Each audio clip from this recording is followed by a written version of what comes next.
3,000 dogs descend on the Royal Melbourne Show every year. And today we are going to speak to the owners of the one that in 2019 was judged the very best of all of them.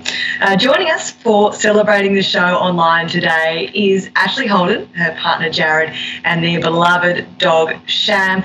Ashlee, you started out in the dog world as a child. How did it all begin for you? Well, it all began when Mum decided she wanted to buy her first Border Collie. I was 2 years old and we never looked back. You competed all around the state. Tell us where you've been with your showing and how you ended up entering in the Royal Melbourne Show. Do you remember your first competition there? I do remember my first competition at Melbourne. We compete not only throughout the state, but around the country and throughout the world. Our first time competing with, or my first time competing with Border Collies at the Melbourne Royal was 2015, from memory. But Jarrod, who is from Melbourne, has competed there since he was a child. Yeah, a long history. Well, Jarrod, what is your history with the Royal Melbourne Show? From a very, very young age, I grew up in a dog showing family, for lack of a better phrase, and my sister and I and parents, mum and dad for the last 27 years, around that sort of time. So they've been at the Royal, pretty much every year on year since then. But since we've been around the last, 25 years, I can only think of missing a couple of those, and with, lots of different breeds and success along the way. It must be quite strange not being there this year. What are you both missing the most? Oh, all of it. We love going to the Royal. It's a fun day out. We love competing. It's our biggest show. It's a great thrill. We love the social aspect of it. We love seeing other dogs. For us, it's the biggest event in our minds, and certainly the most prestigious in the country in one single event as such. And to have the judges that they do, who don't come, if have ever come at all, to be able to be judged by them, for us is a really great way to compete, because we sort of don't know what we're in for, and we certainly do our absolute best and make sure the dogs are in peak condition, so we get a real honest look at what they how they assess against the rest of the world from those judges, which is a great benchmark for us breeders and owners. We can see the resplendent rosette presented there behind you. Tell me, what does it take to breed a champion dog like Sham? Well, I think Sham he's pretty special. He's the culmination of nearly 30 years of breeding for our Border Collie kennel. A dog like him comes along, I know you throw around the phrase once in a lifetime often, but he really is a once in a lifetime dog. It's easy to breed a good dog. It's hard to breed a great dog. So he's the culmination of a lot of work and hopes and dreams that have all finally come true in him. And Jarrod, how do you prepare for a Royal Show? Say it's two months out. What are you doing in the lead up?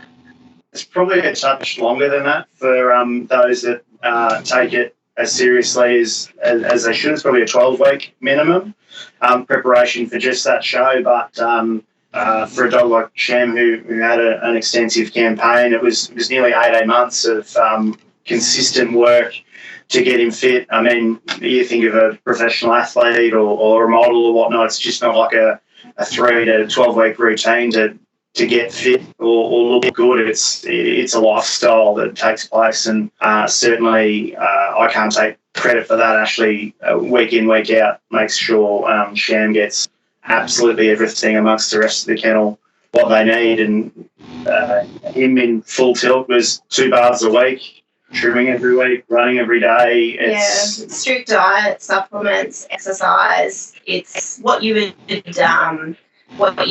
if you're an athlete or like Jarrod said, wants to keep you in your peak condition. Everything we aspire to do, but don't. Yeah, we do for him.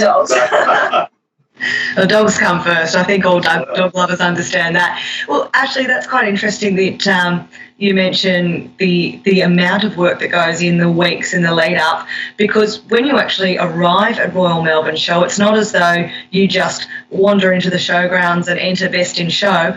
It's quite a process to, in fact, qualify. And then once you're there, to qualify for the Best in Show class is no mean feat either. No, you're right. I liken it as best I can to a process of elimination. So you're working through, first of all, your breed, and then you work through your group. So, for example, a Border Collie is a part of the working dog group. If you're lucky enough to invest in breed, you'll then compete for best in group. If you invest in group, you will then compete against the seven best in group winners, and they will all compete for best in show, representing their respective groups. So what are some of the other groups? So, and what I mean by that is, how does the Best in Show class look? It must be dogs of all shapes and sizes and hair lengths and physical attributes. Who's there usually at the end?